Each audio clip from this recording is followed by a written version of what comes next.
இரட்சகமே பெருமான நசரேன் ஆகிய கிறிஸ்து இயேசுவின் நாமத்திலே உங்கள் யாவருக்கும் அன்பின் வாழ்த்துக்களை நான் தெரிவிக்கிறேன். இது 2024 ஆண்டுடைய வாக்குத்தத்த செய்தி. அநேக இடங்களிலே அநேக வருடங்களாய் நாம் கேட்டுக்கொண்டிருந்த ஒரு காரியம், செய்தி என்று சொல்லும் பொழுது, வாக்குத்தத்தம் என்று சொல்லும் பொழுது முதலாவது வாக்குத்தத்தத்தை அறிவித்து பிற்பாடு செய்தியை தருவார். ஆனால் எனக்கோ கர்த்தர் ஒரு வித்தியாசம் செய்தார். என்ன அது? முதலாவது செய்தியை கொடு, பின்பு வாக்குத்தத்தத்தை சொல்லு, அடுத்தது இந்த வருடத்தில் நடக்க போகிற தீர்க்க தரிசனமான வார்த்தைகளை உன்னில் வைத்ததை நீ என் ஜனங்களுக்கு சொல்லு என்று சொல்லி கர்த்தர் சொல்லியிருந்தார். அதன் பிரகாரம் இந்த நாளிலே கூட நாம் செய்திக்கு நேராய் செல்ல இருக்கிறோம். புலம்பலின் புத்தகம் 3வது அதிகாரம் 22வது வசனம்.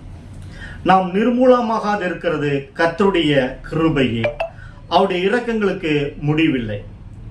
எனக்கு அன்பான சகோதரனே, சகோதரியே, கர்த்தரை நேசிக்கிற பிள்ளைகளே, கர்த்தருடைய வார்த்தை சொல்லுகிறது, நீங்கள் நிர்மூலமாகாது இருக்கிறது என்று சொல்லி ஆரம்பிக்கப்படுகிற இந்த வார்த்தை எதற்காக இப்படி சொல்லுகிறார் என்று சொன்னால், இந்த 3 வருடங்களாய், கடந்த 3 வருடங்களாய் நாம் மகா கொடூரத்தை அனுபவித்து இருக்கிறோம். இந்த ஜனங்கள் பார்த்தீர்கள் என்று சொன்னால் மகா கொடூரத்தை அனுபவித்திருக்கிறார்கள். ஆனால் அவர்களிடத்தில் இருக்கிறதான பிரச்சனைகள் என்ன என்று சொல்லி பார்க்கும் பொழுது, அவர்கள் அநேகர் நெருக்கப்பட்டு இருக்கிறார்கள், ஒடுக்கப்பட்டு இருக்கிறார்கள், நிர்மூலமாய் போயிருக்கிறார்கள். அவருடைய வாழ்க்கையில் பொருள் இல்லாமல் போயிருக்கிறது. ஆனால் கர்த்தர் உங்களையும் என்னையும் பார்த்து சொல்லுகிற ஒரு காரியம், நாம் நிர்மூலமாகாது இருப்பது என்று சொல்லி. அது எதற்காகவும் அவருடைய சுத்த கிருபையினாலே, அவருடைய கிருபையினாலே நாம் எதை பெற்று இருக்கிறோம் பாருங்க, அவருடைய இரக்கங்களுக்கு நாம் பெற்று இருக்கிறோம். அந்த இரக்கம் நமக்கு முடிவில்லாமல் இருக்கிறது. காரணம் என்ன? உங்களை தெரிந்திருக்கிறார். சந்தோஷம். கரங்களை தட்டி கர்த்தருடைய நாமத்தை மகிமைப்படுத்துங்க. உங்களையும் என்னையும் பார்த்து சொல்லுகிற ஒரு காரியம், அவருடைய இரக்கங்களுக்கு முடிவில்லை. எப்படிங்க? அவருடைய இரக்கங்களுக்கு முடிவில்லை. இதுதான் இந்த வருடத்தினுடைய துவக்கமாக இருக்கிறது. சங்கீத புத்தகம் 78வது அதிகாரம் 35வது சொல்கிறது, வேத வசனம் சொல்லப்படுகிறது, தேவன் தங்கள் கன்மலை என்றும் உன்னதமான தேவன் என்றும் தங்கள் மீட்பர் என்றும் நினைவு கூர்ந்தார்கள். அதில் ஒரு காரியம் பாருங்க, கன்மலை என்றும் உன்னதமான தேவன் என்றும் மீட்பர் என்றும் அவர்கள் நினைவு கூர்ந்தார்கள். யாருங்க அவர்கள் சொல்லும் போது இதுல யாரு சொல்லப்படுகிறது? உங்களையும் என்னையும்.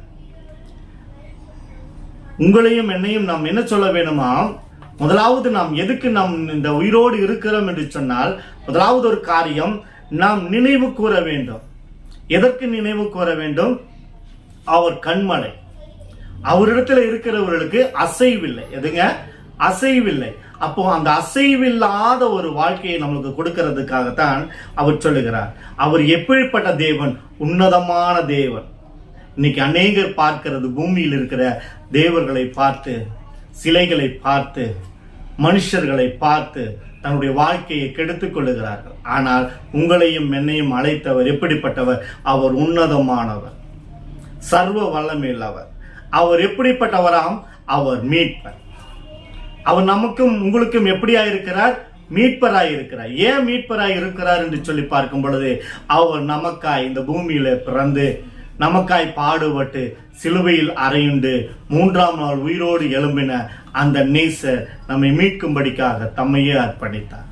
அதனால் தான் அவரை மீட்பர் என்று நாம் சொல்லி நாம் விசுவாசிக்கிறோம். அடுத்த ஒரு காரியம் பார்க்கும்பொழுது, ஏசாயாவின் தீர்க்கதரிசன புத்தகம் 41வது அதிகாரம் 10வது வசனம். நீ பயப்படாதே, நான் உன்னோடு இருக்கிறேன். திகையாதே, நான் உன் தேவன். நான் உன்னை பலப்படுத்தி உனக்கு சகாயம் பண்ணுவேன். என் நீதியின் வலது கரத்தினால் உன்னை தாங்குவேன். ஒரு கரங்களை தட்டி கர்த்தருடைய நாமத்தை மகிமைப்படுத்துவோமா? என்ன சொல்லப்படுகிறது? முதலாவது ஒரு காரியம், நாம் நேசர் சொல்லுகிற ஒரு காரியம், உங்களையும் என்னையும் பார்த்து என்ன சொல்லுகிறார்? அவர் பாருங்க, பயப்படாதே. என்ன சொல்லுகிறார்? பயப்படாதே. இரண்டாவது, எதற்காக பயப்படாதே என்று சொல்லும் பொழுது, இந்த பூமியில இந்த வருடம் நடக்கிறதான கொடூரத்தை பார்த்து முன்கூட்டியே அறிவிக்கிறார். தேவ பிள்ளைகளிடத்துல ஒரு காரியம் இருக்கவே கூடாது. என்ன இருக்கக்கூடாது? பயம். ஐயோ என்ன ஆயிருமோ, எப்படி நடக்குமோ, என்ன செய்ய போகிறார் அப்படிங்கிற அந்த பயம் இருக்கக்கூடாது. அதனாலதான் உங்களையும் என்னையும் பார்த்து சொல்லுகிற அந்த வார்த்தை, பயப்படாதே. இரண்டாவது ஒரு காரியம் சொல்கிறேன், நான் உன்னுடன் இருக்கிறேன். இந்த கிருபை என்கிற காரியம் நாம் அசுத்தமாயிருக்கிற, நாம் அசிங்கமாயிருக்கிற, நாம் பாவமாயிருக்கிற நமக்கு அவர் கொடுக்கிற ஆசீர்வாதம் தான் இந்த கிருபை. அந்த கிருபையினால் தான் சொல்லப்படுகிறது, நான் உன்னுடன் இருக்கிறேன். இரண்டாவது என்ன சொல்லுகிறார்? நான் உன்னுடன் இருக்கிறேன். அடுத்தது ஒரு காரியம், நடக்கக்கூடிய காரியங்கள் எல்லாம் பார்த்து திகையாதே. என்ன பண்ணுகிறாரு? வரக்கூடிய காரியம் கொடூரமா இருக்கிறதுனாலே நீங்கள் என்ன பண்ணக்கூடாதாம்? திகையாதே, திகைக்க கூடாதாம். நான் உன் தேவன், நீ அறிக்கை செய்ய வேண்டும். எப்படி? நேசர் எப்படியா இருக்கிறாரு? அவர் என்னுடைய தேவன், என்னுடைய தேவன், என் மீட்பர், என் ரட்சகர், என் கண்மலை என்று சொல்லி நாம் அறிக்கை செய்கிறவர்களா இருக்க வேண்டும். அதற்காகத்தான் இந்த வார்த்தை. நான் உன்னை பலப்படுத்தி, அப்படி நீங்க சொன்னீங்கன்னா, அப்படி உங்க வாயிலிருந்து அறிக்கை பண்ணினீங்கன்னா, நான் உன்னை பலப்படுத்தி உனக்கு சகாயம் பண்ணுவேன். அவர் என்ன சொல்லுகிறாராம்? உங்களுக்கு நன்மை செய்வகாரம். நன்மை செய்யணும்னா முதல்ல நீங்க வாய் விட்டு அறிக்கை செய்யணும். எப்படி என்று சொல்லி, அவர் என் கண்மலை, அவர் என் தேவன், அவர் என் உன்னதமானவர், அவர் என் ரட்சகர் என்று சொல்லி நீங்க அறிக்கை செய்தீங்கன்னா அவர் உங்களுக்கு சகாயம் பண்ணுவார். அப்புறம் பாருங்க, அவருடைய வலது கரத்தினாலே, என் நீதியின் வலது கரத்தினாலே உன்னை தாங்குவேன். வேற யாரும் வேண்டாங்க. நீங்க ஒழுங்கா கரெக்டா இருந்தீங்கன்னா, இந்த வருடம் ஒழுங்கா கரெக்டா இருந்தீங்கன்னா உங்களை என்ன பண்ணுகிறாரு? நிர்மூலம் ஆகாது இருக்கிறது அந்த காரியத்தை பார்க்க போகிறீர்கள்.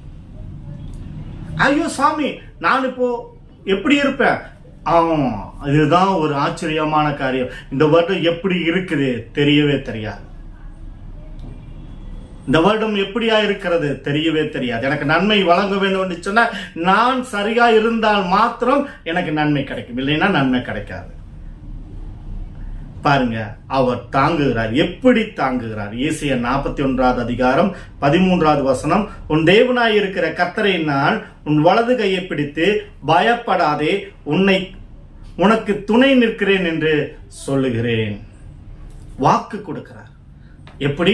நாம் அவரிடத்துல உண்மையா இருந்தால், அவரை நாம் துதித்தால், அவருடைய நாமத்தின் மேல் விசுவாசம் உள்ளவளாய் நாம் இருந்தால், நமக்கு எப்படியா இருக்கிறார்?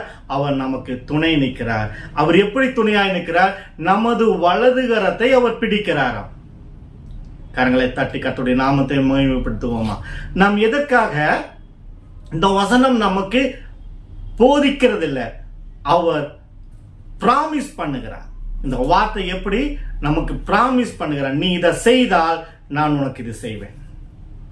ஃபர்ஸ்ட் கர்த்தருடைய நாமத்துக்கு கீழ்ப்படுகிறவளாய் இருந்தால் கர்த்தர் நமக்கு உறுதி அளிக்கிறவராய் இருப்பார். அவர் நல்லவர். அவர் நல்லவராகவே இருக்கிறதுனால தான் அவர் நல்லவர். அவர் சொல்லுகிற காரியம், உன் வலது கரத்தை பிடித்து பயப்படாதே, நான் உனக்கு துணையாய் நிற்கிறேன் என்று சொல்லுகிறார். யாத்திராகமம் 15வது அதிகாரம் 13வது வசனத்தில் சொல்லப்படுகிறது, நீ மீட்டு கொண்ட இந்த ஜனங்களை உமது கிருபையினால் அழைத்து வந்தேன். எனக்கு அன்பானவர்களே, இந்த கிருபை என்று சொல்லும் பொழுது அது தயவு, இரண்டும் ஒன்றோடு ஒன்றால் இணைந்திருக்கிறது. கிருபையும் தயவும், அவருடைய தயவு, அவருடைய இரக்கம். கிருபை என்பது தகுதியற்றவர்களுக்கு தேவனால் அருளப்படும் ஈவு. ஈவு நல்லா நாம வச்சுக்கோங்க. ஈவு, அவர் கொடுக்கிற ஈவு. அதாவது நாம் பாவம் செய்து நம் ஆத்மாவை நஷ்டப்படுத்தி இருக்கிற நமக்கு ஒரே காரியம் மூலமாய் பரலோகத்தில் இடம் கிடைக்கிறது. என்ன அது?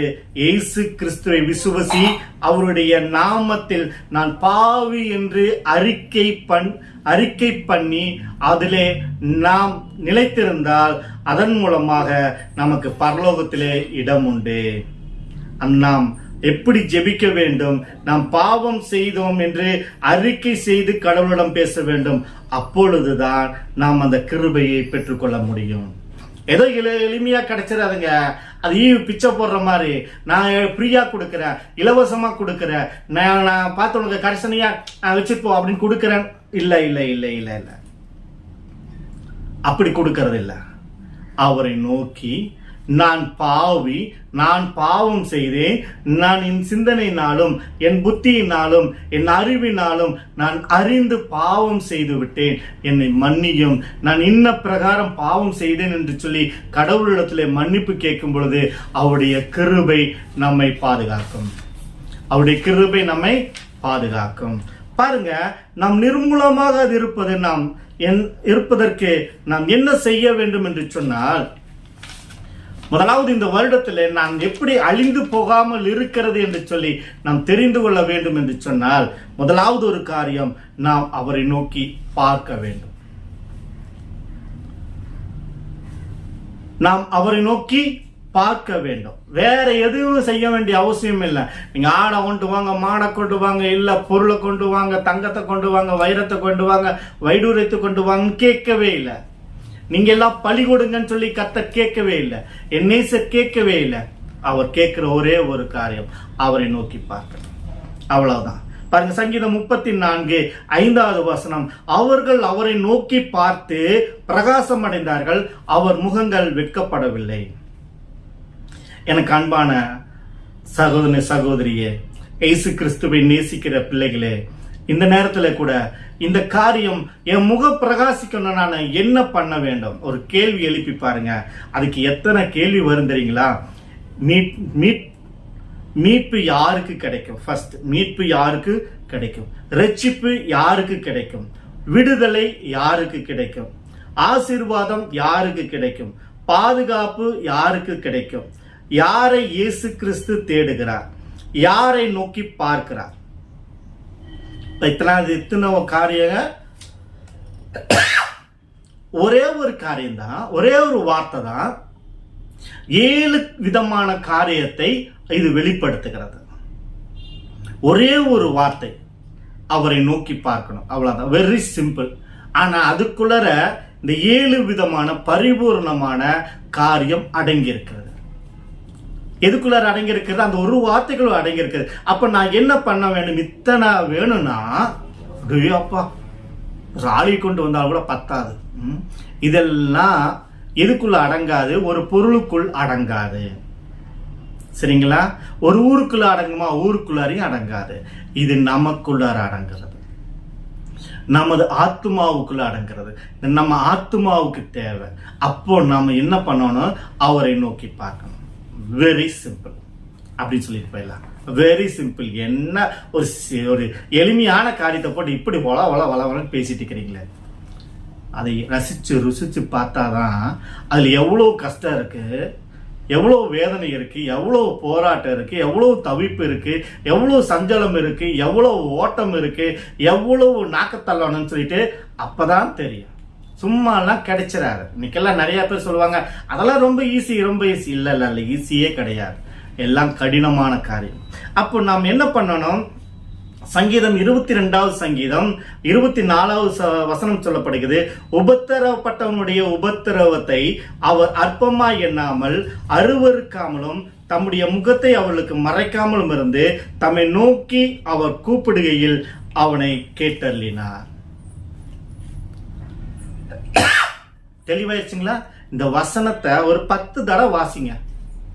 சும்மா எடுத்தன்னு வாசிச்சீங்கன்னா உங்களுக்கு ஒண்ணுமே புரியாது. ஒரு 10 முறை வாசிங்க. எந்த வசனத்தை? சங்கீதம் 22-24 திரும்ப திரும்ப வாசிச்சீங்கன்னா தான் கடைசியில் அந்த வார்த்தை புரியும். என்ன இத்தனை பிரச்சனைகளையும் நம்ம அவரை நோக்கி பார்த்தா நம்ம இந்த வருஷம் வாழ்வோம், இந்த வருஷம் வாழ்வோம். இல்லைன்னா நம்ம என்ன பண்ண முடியாது? நம்ம பேரு கூட இருக்காது, அழிந்து போயிடும். ஐயோ! அப்போ நான் என்ன செய்யணும் பாருங்க. தானியேல் அட்டகாசமா சொல்லியிருப்பாரு. 9ஆம் அதிகாரம் 4வது வசனத்திலே, என் தேவனாகிய கர்த்தரை நோக்கி ஜெபம் பண்ணி பாவ அறிக்கை செய்து, 2வது காரியம் பாவ அறிக்கை செய்து, ஆண்டவரே உம்மில் அன்பு கொண்டு உம்முடைய கற்பனைகளை கை கொள்ளுகிறவர்களுக்கு உடன்படிக்கையும் கிருபையும் காக்கிற மகத்துவம் பயங்கரமான தேவனே, நாங்கள் பாவம் செய்து அக்கிரமமாய் இருந்து துன்மார்க்கமாய் நடந்து கலகம் பண்ணி உம்முடைய கற்பனைகளையும் உம்முடைய நியாயங்களையும் விட்டு அகன்று போனோம், எங்களை மன்னியும். இத்தனை சொல்லணுமா? அது நாங்களாம் அப்படி சொல்றதே இல்லையா? இயேசுவே நான் பாவம் செஞ்சுட்டேன், நான் மன்னிங்க. ஓகே, ஐயோ சூப்பர் அட்டகாசம், நான் ஜெபம் பண்ணி பாவத்தை அறிக்கை செய்துட்டு. இல்லை இப்படி சொல்லுவாங்க, ஐயோ நான் கொஞ்ச நேரம் அமைதியாக உட்காந்து நான் பாவம் செஞ்சேன் என்ன மன்னி இப்படி சொல்லி முடிச்சுட்டேன். இப்படி இதெல்லாம் வேலைக்கு ஆகாதுங்க. இதெல்லாம் என்ன ஆகாது? வேலைக்கு ஆகாது. அப்போ என்ன சொல்லுகிறாரு? அவரை நோக்கி பார்க்கணும், ஜெபம் பண்ணணும். முதலாவது காரியம் பாவ அறிக்கை செய்யணும். எப்படி பாவம் செய்திருக்கிறோம்? நாங்கள் பாவம் செய்து அக்கிரமக்காராய் இருந்து. எங்க அக்கிரமக்காரராய் இருந்தோம்? எங்க நான் பாவம் செய்தேன்? நான் என்ன பாவம் செய்தேன்? அதை நான் அறிக்கையிடணும். அப்போ நான் துன்மார்க்கமாய் நடந்து, துன்மார்க்கம்னா என்ன? அப்ப நான் துன்மார்க்கம்னா நடந்திருக்கிறது, அது அருவருப்பா இருக்குது அவருக்கு. அவரு அதைய அசிங்கமா நினைப்பாரு. அப்ப நான் துன்மார்க்கமா எண்ணத்துல இருந்தேன். நான் சிந்தித்து பார்த்து அதை அறிக்கை செய்ய வேண்டும். நான் கலகம் பண்ணி ஏதாவது பிரச்சனை பண்ணிட்டேன்னு வச்சுக்கோங்க, அது கலகம் பண்றதுக்கு அர்த்தம். எங்க பிரச்சனை நடந்ததுன்னா அந்த பிரச்சனை பாவம். ஐயோ நான் அவங்க தப்பு செஞ்சாங்க, நான் அதுக்காக வேண்டிய எதிர்த்து நோ இல்ல.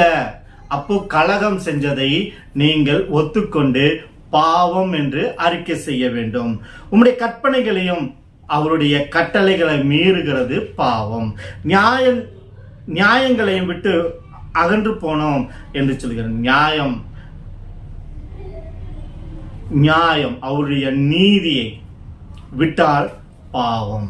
அப்ப நம்ம அதை விட்டு அகன்று போனதுக்காக இதெல்லாம் ஒன் பை ஒன்னா நம்ம என்ன சொல்லிட்டு வந்தாதான் கர்த்தருடைய கரம் நம்ம தொடும். நான் பாவியா இருக்கையில் என்னை அவர் தொடுவாரா? அவர் பரிசுத்தர். அவர் பரிசுத்தரா இருக்கும் பொழுது என்னை பாவி என்று சொல்லி தொடுவாரா? அப்ப நான் அவரை நோக்கி பார்க்கணும். அவருதான் அவருக்கு பிரியம். அப்ப அவரு அதுதான் கேட்கிறாரு, நீ என்ன நோக்கி பாரு, என்கிட்ட சொல்லு.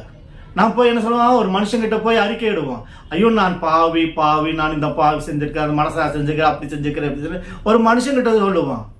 ஆனா அதை சொல்லாதேங்கிறாரு. என்ன பண்ணாதேங்கிறாரு? சொல்லாத. ஒரு மனுஷங்கிட்ட போய் சொல்லாத, என்கிட்ட சொல்லு. நான் என்ன நோக்கி கூப்பிடு, நான் உனக்கு மறு உத்தரவாறுல செய்வேன். என்ன நோக்கி கூப்பிடு, நான் உன் பாவங்களை மன்னிப்பேன். என்னிடத்தில் அறிக்கை செய், நான் உன் பாவங்களை மன்னித்து உன்னுடைய பாவம் செவ்வேறாய் இருந்தால் வெண் பஞ்சை போல நான் மாற்றுவேன் என்று சொன்னவர் நசரேயனாகிய இயேசு கிறிஸ்து. அந்த கடவுள் நம்மை கேட்கிற ஒரு காரியம் அவரை நோக்கி பார்க்கணும். வேற எதையும் அவரு கேட்கவில்லை. பாருங்க, அப்போஸ்தலர் 8வது அதிகாரம் 22வது வசனத்திலே, ஆகையால் நீ துர்குணத்தை விட்டு மனம் திரும்பி தேவனை நோக்கி வேண்டிக்கொள், ஒருவேளை உன் இருதயத்தின் எண்ணம் உனக்கு மன்னிக்கப்படலாம். கன்ஃபர்மேஷன் கிடையாதுங்க. நீங்க சுத்தமான பாவத்தை அறிக்கை செய்தாதான் மன்னிப்பு. இப்ப தெளிவா சொல்றாரு. நம்ம என்ன சொல்றோம்? பாவத்துல அறிக்கை செய்தா மன்னிப்பு கிடைக்கும். அதுலயும் ஒரு இது வச்சிருக்கிறாரு, ஒரு செக் வச்சிருக்கிறாரு. என்ன சொல்லிக்கிறாரு? நீ துர்குணத்தை விட்டு மனம் திரும்பி முழுவதுமாய் மாறி உன் பாவங்களை அறிக்கை செய்து என்ன பண்ணணும்? உன்னுடைய இருதயத்தின் எண்ணம் அவருக்கு சரியா இருந்தால்தான். நீ செய்யற ஜெபம் ஏதோ விளையாட்டுக்காக அப்படி இப்படிக்கா இதெல்லாம் அங்க வேலை நடக்காது. அப்ப வேலை நடக்காதுன்னா நம்ம என்ன பண்ணணும்? அவரை நோக்கி பார்த்து முழு மனதோடு கூட நாம் ஜெபம் பண்ண வேண்டும். பாருங்க, மத்தேயு 6வது அதிகாரம் 6வது வசனத்துல சொல்லப்படுகிறது. நீ ஜெபம் பண்ணும்போது நல்லா தெளிவா தெரிஞ்சுக்கங்க, எங்க போய் ஜெபம் பண்ணணும்னு இயேசு கிறிஸ்து தெளிவாய் வேத வசனத்தின் அடிப்படையில அவர் ஆலோசனை சொல்கிறார். நீ ஜெபம் பண்ணும்போது உன் அறை வீட்டுக்குள் பிரவேசித்து உன் கதவை பூட்டி அந்தரங்கத்தில் இருக்கிற உன் பிதாவை நோக்கி ஜெபம் பண்ணு. 10 பேர் சூழ்ந்திருந்து உங்க பாவத்தை அறிக்கை செய்து ஜெபம் பண்ண வேண்டியதில்லை. தேவாலயத்துல போய் உட்காந்து நீங்க உங்க பாவங்களை அறிக்கை செய்து ஜெபம் பண்ண வேண்டியதில்லை. எங்க செய்ய சொல்றாரு? உன் அறை வீட்டுக்குள்ள போயிரு, ஒரு 10 பேரை கூப்பிட்டுட்டு போயிரு, எல்லாம் சேர்ந்து கும்மாளம் அடிங்கன்னு சொல்லவே இல்லை. தனியா நீங்க மாத்திரம் போய் உங்க பாவத்தை அறிக்கை செய்யுங்க.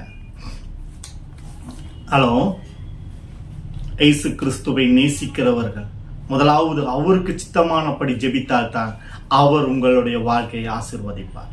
அப்போ நம்ம என்ன பண்ணணும்னு கேட்டீங்கன்னா, முதலாவது நாம் அறை வீட்டுக்குள் புகுந்து நாம் தனித்து இருந்து நம் பாவங்களை அறிக்கை செய்ய வேண்டும். பாருங்க, அப்பொழுது அந்தரங்கத்தில் பார்க்கிற உன் பிதா வெளியரங்கமாய் உனக்கு பலன் அளிப்பார். எப்படிங்களாமா? வெளியரங்கமாய் உங்களுக்கு பலன் அளிப்பார். சங்கீதம் 34:5 அவர்கள் அவரை நோக்கி பார்த்து பிரகாசம் அடைந்தார்கள், அவர்கள் முகங்கள் வெக்கப்படவில்லை.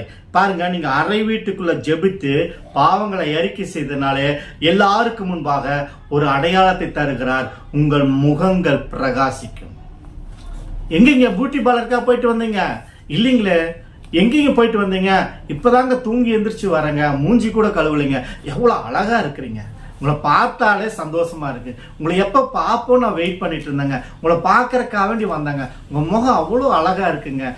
காரணம், நானும் கடவுளும் சரியான தொடர்பில் இருக்கிறதுனாலே அவருடைய பிரகாசம் என் முகத்துக்கு கொடுத்திருக்கிறார், அவருடைய பிரகாசம் என் உடம்பில் இருக்கு, அவருடைய பிரகாசம் என் ஆத்மாவில் தங்கியிருக்கு, அவருடைய ஆசீர்வாதம் என்னில் நிலைத்திருக்கு, அதனால் நான் பிரகாசமா இருக்கிறேன். ஜனங்கள் என்னை பார்த்து பரவசம் அடைவார்கள். ஜனங்கள் என்னை பார்த்து பரவசம் அடைகிறார்கள் என்று சொன்னால்தான் உங்களுக்கும் கடவுளுக்கும் ஒரு நெருங்கிய தொடர்பு இருக்கிறதை நீங்கள் நிர்ணயம் பண்ண முடியும், இல்லைன்னா பண்ண முடியாது.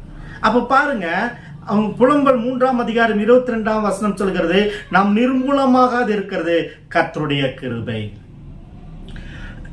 நாம் நிர்மூலமாக இருக்கிறது கர்த்தருடைய கிருபை. அவருடைய இரக்கங்களுக்கு முடிவில்லை. எனக்கு அன்பான சகோதரி சகோதரிய, இயேசு கிறிஸ்துவை நேசிக்கிற அன்பு செல்லங்களே, இப்போ உங்களுக்கு தீர்க்க தரிசனமாய் இந்த வருடத்துக்கு உண்டான வாக்கு தத்தம் வருகிறது. நீங்கள் கேளுங்கள். இது உங்களுக்கு ஆசீர்வாதம், உங்கள் குடும்பத்துக்கு ஆசீர்வாதம், உங்களுடைய பிள்ளைகளுக்கு ஆசீர்வாதம், உங்களை சுற்றிலும் ஆசீர்வாதம், உங்களுக்கு வீட்டுக்கு ஆசீர்வாதம், தொழிலுக்கு ஆசீர்வாதம், வேலைக்கு போகிற போது ஆசீர்வாதம், வேலையிலிருந்து வருகிற போது ஆசீர்வாதம், நீங்கள் கொண்டு வருகிற பணத்துக்கு ஆசீர்வாதம், நீங்க குடும்பமா சேர்ந்திருக்கும் பொழுது கொடுக்கப்படுகிற சமாதானத்துக்கு ஆசீர்வாதம். அது என்னவென்று பார்ப்போமா? அது என்னவென்று பார்ப்போமா? ஏசாயாவின் தீர்க்கதரிசியின் புத்தகம் 54வது அதிகாரம் 10வது வசனம். மலைகள் விலகினாலும் பர்வதங்கள் நிலை பெயர்ந்தாலும் என் கிருபை உன்னை விட்டு விலகாமலும் என் சமாதானத்தின் உடன்படிக்கை நிலை பெயராமலும் இருக்கும் என்று உன்மேல் மனதுருகிற கர்த்தர் உனக்கு சொல்லுகிறார். இதுவே இந்த வருடத்துடைய வாக்குத்தத்தம். ஆமென். எனக்கு அன்பான சகோதரனே சகோதரியே, இயேசுவை நேசிக்கிற பிள்ளைகளே, உங்களுக்கு இந்த வருடத்துடைய வாக்குத்தத்தம். ஏசாயாவின் தீர்க்கதரிசன புத்தகம் 54:10. இது ஒவ்வொரு நாளும் நீங்கள் சொல்லி ஜெபம் பண்ணுங்க. ஒவ்வொரு நாளும் சொல்லி ஜெபம் பண்ணுங்க. இந்த வாக்கு தத்தம் உங்களை வழி நடத்தும். இந்த வாக்கு தத்தம் உங்களை வழி நடத்தும். ஏன் வழி நடத்தும்? அவர் தான் இந்த வருடத்தை சொல்லி இருக்கிறார். அவர் சொன்னார், அவர் செய்வார். இந்த வருடத்தினுடைய நடக்கக்கூடிய காரியம் என்ன? வாக்கு தத்தம் வந்தாயிற்று. இந்த வருடத்தினுடைய நடக்கக்கூடிய காரியம் என்ன? இந்த வருடம் நடக்கக்கூடிய காரியம், முதலாவது காரியம், காற்றிலே விஷம் கலந்து சில ஊர்களிலே வேதனை நிகழும். அந்த இடத்துல ஒண்ணுமே புரியாது.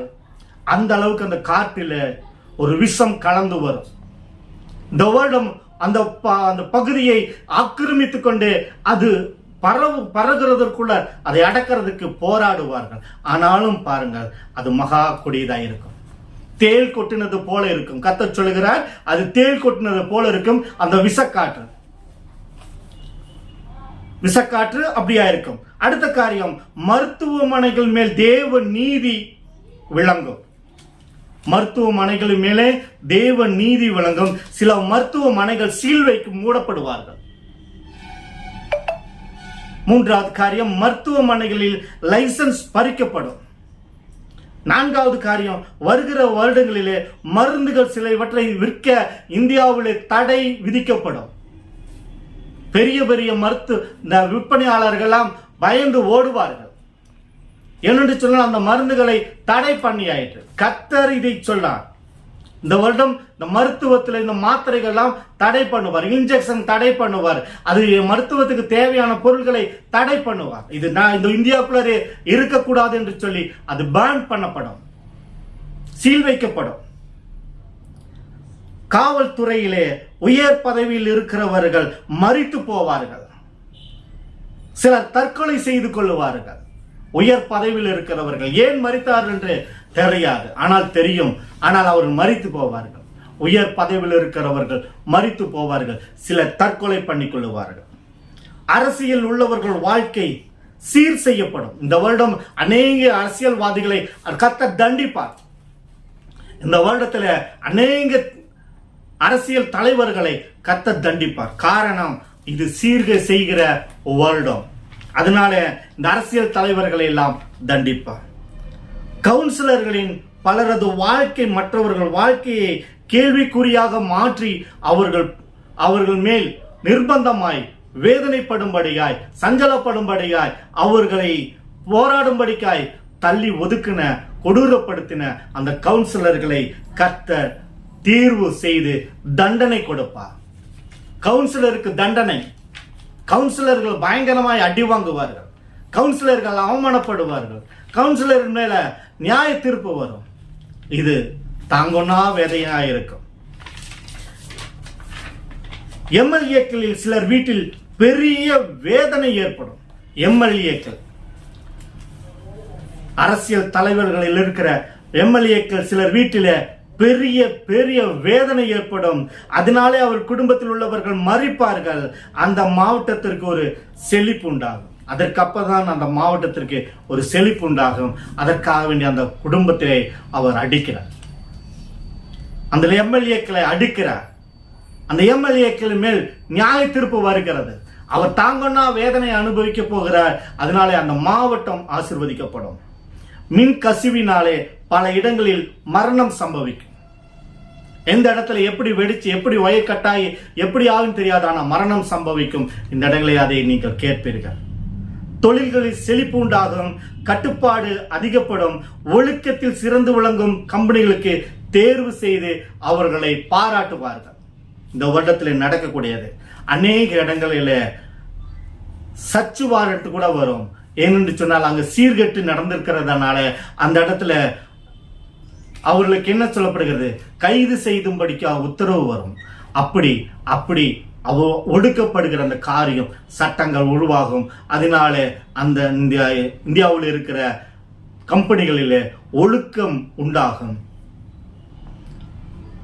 பேருந்து ரயில் விபத்துகள் வித்தியாசமாய் இந்த வருடம் நடக்கும் என்று சொல்லி கர்த்தர் சொல்லுகிறார். உண்மையான ஊழியம் செய்பவர்களை கர்த்தர் ஆசீர்வதிப்பார். பெருமை பேசிக்கொண்டே பணத்துக்காக அலைபவர்களை கர்த்தர் தண்டிக்கிறார். ஜாக்கிரதை, உனக்கு ஐயோ, ஊழியம் செய்கிறேன் சொல்லி என்று சொல்லி பெருமை பேச்சிக்கொண்டு பேத்தி கொண்டு பெருமை பாராட்டி கொண்டு திருகிறாயே சகோதரா சகோதரி, உனக்கு ஐயோ. இந்த வருடம் ஐயோ, உன்னை நியாயம் விசாரிக்கிறார். உன் வாயிலிருந்து தேவையில்லாத வார்த்தை வந்துன்னா உனக்கு ஐயோ. இந்த வருடம் உனக்கு கொடூரமாயிருக்கும், மகா கொடூரமாயிருக்கும். அநேக ஊழியக்காரர்கள் பெருமையினாலே பண ஆசையினாலே பரலோகம் செல்ல முடியாதபடி இருக்கிறார்கள். அவரிடத்திலே ஆசீர்வாதம் வாங்குகிறவர்களுக்கும் வேதனை உண்டாகும் என்று சொல்லி கர்த்தர் சொல்லுகிறார். எனக்கு அருமையான சகோதரி சகோதரியே, இந்த இடத்துல ஒரு காரியம் தெளிவாய் தெரிந்து கொள்ளுங்கள். இந்த வருடத்தில் ஊழியக்காரனை அடிக்கிறார். அதனால இந்த பெருமை பேசிக்கொண்டு பணம் பணம் என்று சொல்லிக்கொண்டு திரிகிற அவரிடத்திலே கைகளில் ஆசீர்வாதம் வாங்காதபடிக்கு தள்ளி நில்லுங்கள். எச்சரிக்கை, உங்களை எச்சரிக்கிறார். அவருடைய சாபம் அது உங்களுடைய வாழ்க்கையில வேதனையாய் வந்து முடியும். அங்கே போகாதீர்கள். அவரிடத்துல ஆசீர்வாதம் வாங்காதீர்கள். செய்தி சரியா இருக்குது, அப்படியே சூப்பரா இருக்கு, அப்படியா இருக்கு, இப்படியா இருக்கு, வேண்டாம். உங்களுக்கு ஐயோவாயிரும். அவர்களுக்கு ஐயோ, அதையும் உங்களுக்கு வந்து விடாதபடிக்கு ஜாக்கிரதையா இருங்க. பெருமையினாலே பண ஆசையினாலே வாழும் ஊழியர்களின் மகன்கள் மகள்கள் பேரன் பேத்திகள் யாராவது ஒருவர் அவர்கள் குடும்பத்தில் இந்த வருடம் மரிப்பார்கள். நியாய தீர்ப்பு வருகிறதுனால அவருடைய குடும்பத்தில் ஒரு மரணம் சம்பவிக்கும் என்று சொல்லி கர்த்தர் சொல்லுகிறார். அதை அவர்களால அறிந்து கொள்ள முடியாது, அவருடைய தடுக்கவும் முடியாது. அவருடைய குடும்பத்தில் மரணம் உண்டாகும். சில அரசியல் தலைவர்கள் நாட்டை விட்டு ஓடி போவார்கள். கட்டாயம் இந்த ஆண்டு ஏற்படும்.